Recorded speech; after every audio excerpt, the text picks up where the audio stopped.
Look at this picture closely. What do you think is happening? There seems to be a fire going on. It seems to be on the ocean, and people seem to be rescuing for help. They are European, but who are they? What are these flags? What is going on? It seems to be stormy. Then what is this? Well, let me introduce you to a new battle on the Post-Knowledge History or Humanity series. Because last time we talked about a war or battle was the Battle of Hastings, which didn't get much views. But because our history series now, for example, on my last video, the Poor, the Scams, and the Law, did get some views, like 100, but that means a lot to me because I only have 50 subscribers. So if you're currently watching this now, I hope you will continue watching, and I hope you will enjoy this video because it's going to be proving great fun. So this is the Battle of Gravelines, and when you hear the word Gravelines, you are like, grave? Lines? And that makes you confused, but don't worry, it has nothing to do with graves, as it's written in the title. No, it has nothing to do with graves, it's just a place. The sea battle, was fought near Gravelines, a place called Gravelines. And who was fighting? So it was the English Navy versus the Spanish Armada, or Almada, or whatever you want to say, whatever you want to call it, because Google seems to like Almada. Almada. Almada. Why is he saying Almada? But I'll talk to you there, but never mind. Sorry for the bad view, just to let you know that Google doesn't really like the word Almada. Never mind. So why did Philip II, actually the ruler of Spain and who wanted this war, want to attack England? He was actually very angry with the British. But you will be confused because to the Britain at that time, this war was fought. At that time, Elizabeth I was reigning, just to give you some background information. Why was King Philip II so keen on attacking? Because you might feel that, why would you attack? Well, British prisons are perfectly peaceful. We're developing ourselves, although we're fighting against ourselves, Catholic and Protestants. Surely King Philip II can't just attack us just because we believe in Protestantism. I mean, Protestantism came from Martin Luther, so if he wants to attack anywhere, it would be Germany. Well, no. Firstly, because Germany is still Catholic at that time, and there's no Germany. It's called the Holy Roman Empire, for some reason, which is not Roman, not holy, and not imperial, Holy Roman Empire, and they're now going for Britain. The reason why they attacked Britain was, firstly, English sailors kept stealing oaths from Spanish ships, which was annoying. Sir Francis Drake of England, an English explorer, recently destroyed 30 warships in Cadiz, which is a Spanish town.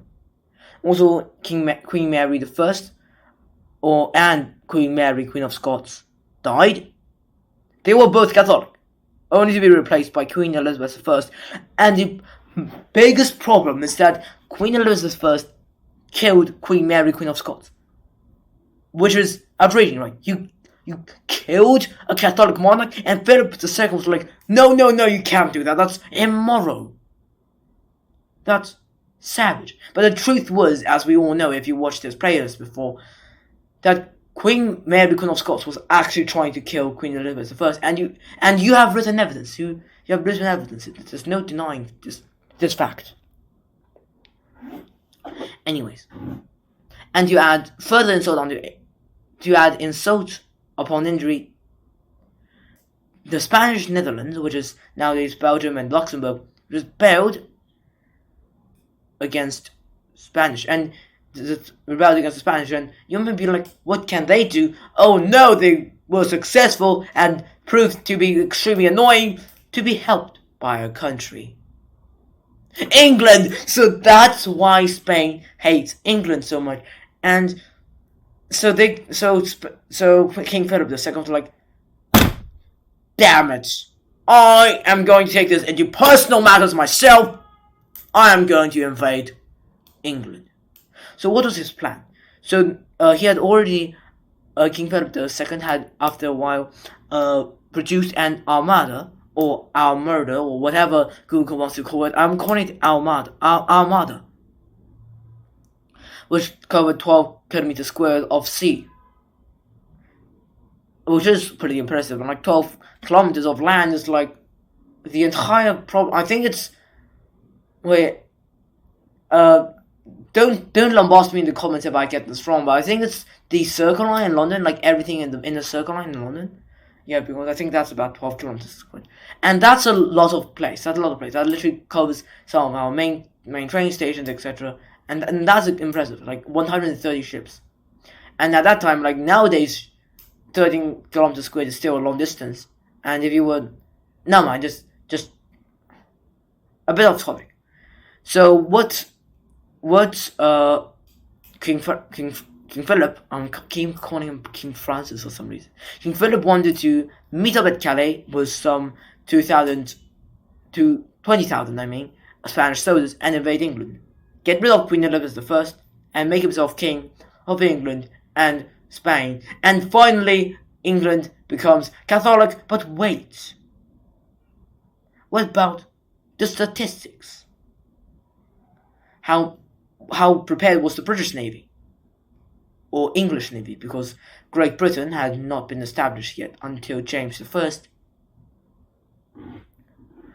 The number of ships, both 130 or approximately 130, there's nothing wrong with that, a draw. The length to talk about the length, the Spanish ships are way longer, 50 meters to 25 meters, gives Spain a point, 1.5 to 0.5.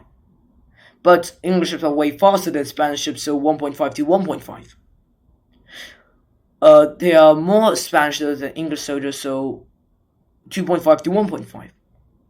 English weapons are better than Spanish weapons because they shoot cannonballs at other ships and sink them, instead of Spanish ways of tying another ship to it and attacking by going on board, which honestly isn't a bad way, but you know what this, but honestly, Spain, do you know what the word counterattack means?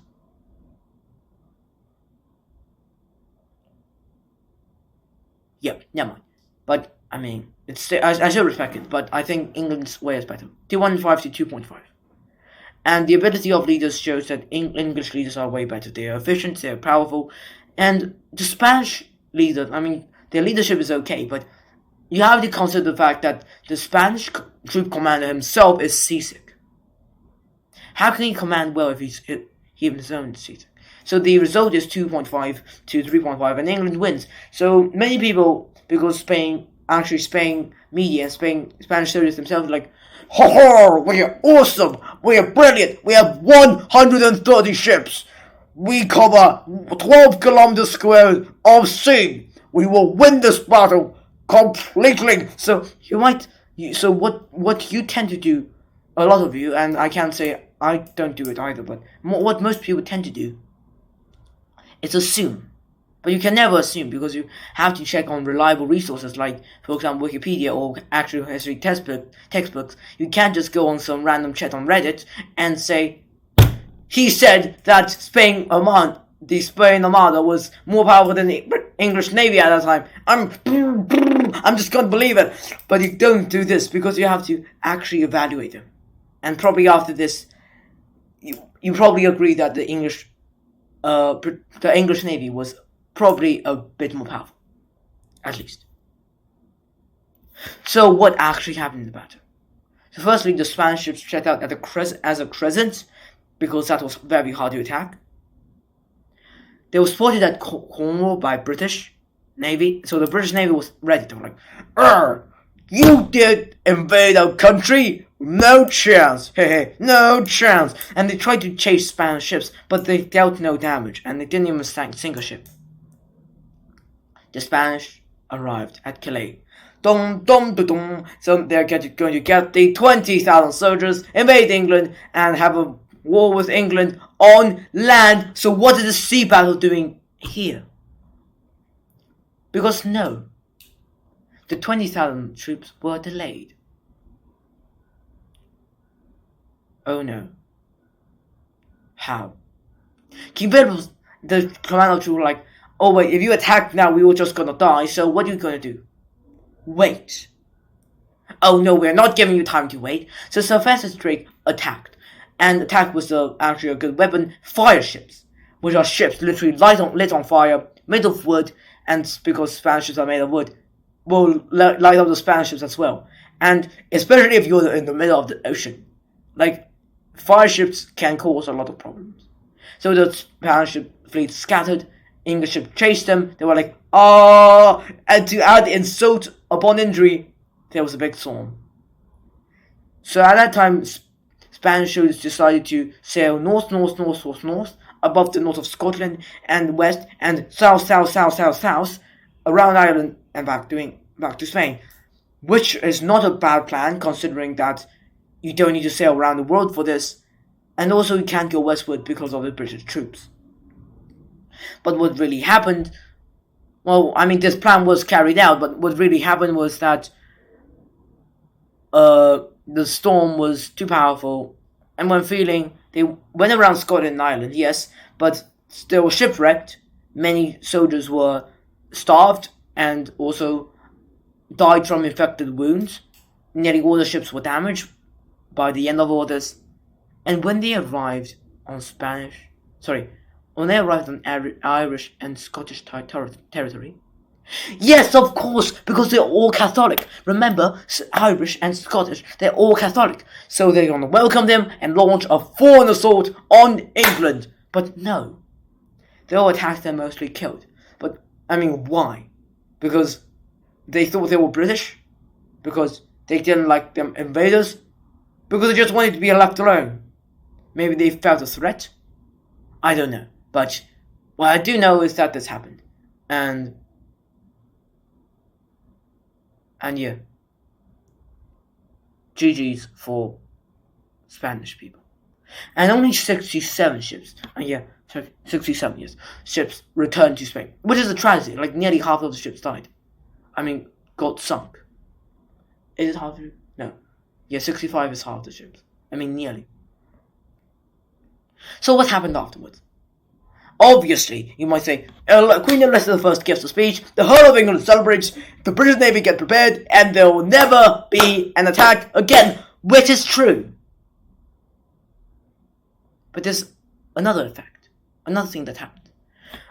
Queen Elizabeth I actually does give a speech to the British Navy. I now have the body of a weak and feeble woman, but I have the heart and the stomach of a king, and the king of England too, to think that foul scorn that Spain shall dare invade the border of my realm, which is powerful. I mean, that's a very good speech, like Winston Churchill. Like, this speech is very powerful. But, of course, there's another aspect to this. When you think about the Battle of Gravelines, or anything like it, well, the quote you obviously mostly have is, God blew and they were scattered. But did God blow the ships and scatter them? Well, I mean, if you're Christian, then that's possible, and I'm not denying the fact that some people believe this, and I respect it. I completely respect it. I mean, honestly, I respect it, but if you're atheist or agnostic, or you're just a religious skeptic, you might rethink this. Because judging by what happened to both England and Spain, what happened? Because English Navy was actually better off. Spanish Navy had bad luck and their soldiers were delayed, and the fire ships of English. So this is actually, the English was like better off and had better luck than the Spanish. Nothing to do with God right now, but the storm storm was an important factor, but maybe not the most important factor. So that's actually something crucial to consider when you are like, God blew and they were scattered. Like you said, you can't just believe that immediately. Like you have to think and have some reasoning. That's what you should do in history exam. And as I said, lots of examples before. Like there's thousands of examples. Like at least 15 examples on my channel. History is two-sided. For example, if you looked at the execution of Mary Queen of Scots and you're like, oh no, Queen Elizabeth I, I thought she was a good king. Sorry, good queen, but why did she execute her cousin? Because she wanted to kill him. And that's why you have to look at history two-sided. Sometimes you don't know everything in history because, well, it's history, but never assume, never give a very quick answer, because it doesn't work like that. History doesn't work like that. And the more important thing to consider was the propaganda and exaggeration used at the time. Because what is propaganda, firstly? Propaganda is when the government or anything in power give a biased statement that supports a group of people. Like, a group gives a statement. So propaganda can be as big as it can actually lead to racism, but it's not actually racism. Propaganda might be, for example, well, everything we do here is great, we are powerful, and we are brilliant, although we kill thousands of lives each year. So that's an example of propaganda.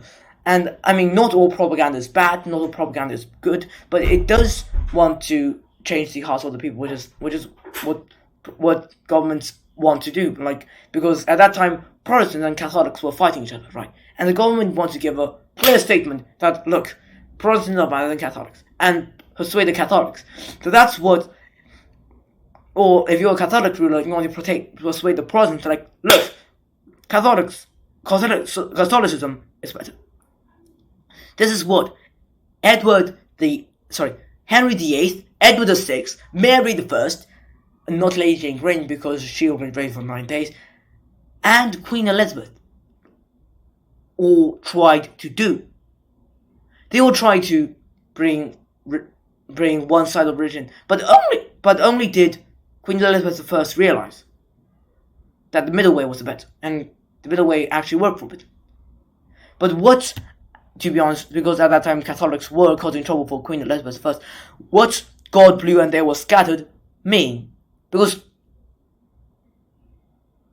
Spanish were Catholics, English were Protestants, and at least at that time the English nation was a Protestant nation. So it says that by this, God supports Protestants rather than Catholics. And firstly, in the Bible, and I've checked this, there's no evidence that says God supports Protestants, because Protestants only emerged after a guy called Martin Luther was like, Catholicism is not good, we should worship it Protestant. So Protestant never even existed when the Bible was written. It never even existed.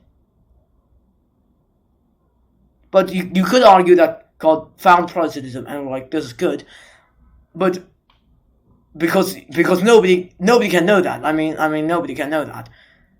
This probably was an act of propaganda, telling English Catholics, look, God hates Catholicism, so be Protestant. And this probably worked, probably didn't work. We don't know the outcomes, but it is actually a very interesting fact about propaganda. So this is the end of the video. I hope you have enjoyed it. Our next video will be about something that I've been looking forward to for a while. Another war fought on British soil by British people. What about the Civil War? I will enjoy this video and we'll see you next time. And please subscribe for more content like this, because we do everything on personal knowledge.